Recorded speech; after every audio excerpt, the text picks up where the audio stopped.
TV Tawin kayo ha Tawin mo la Tawin mo TV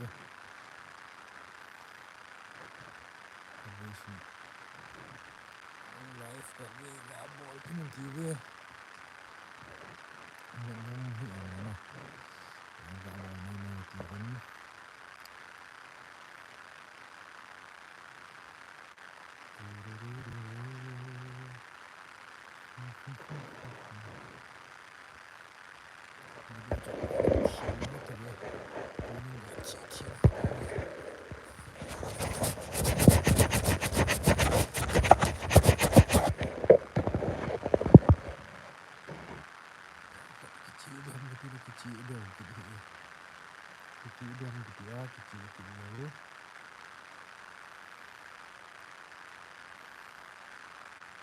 Video kan upload ke dalam processing dan ini macam apa processing am dan ini nah aku upload itu kajian ini hang olah upload ikan tu ini live dulu kan tu nah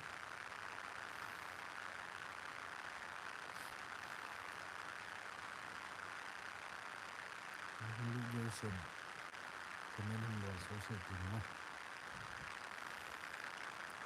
kemudian lagi ini Okay, then phone close everything.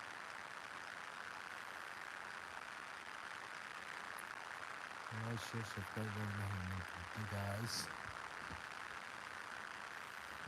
Football, me on zero.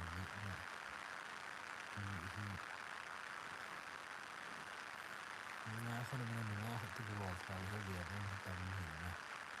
Kung single ho ako, meron dito na.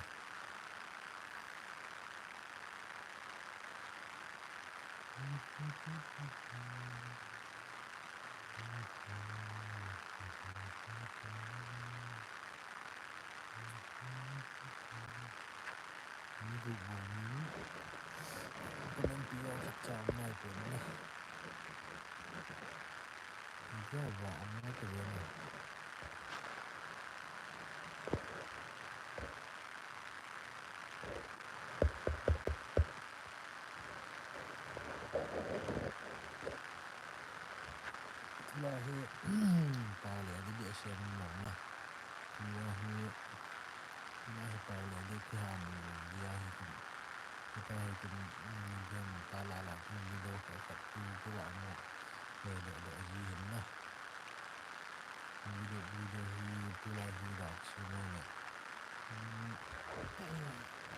ini kita lihat di dalam ini aku pengen gitu ini aku lalu kita tanya lalu kita cuci kebal nanti ini ya sampai ada kita bagi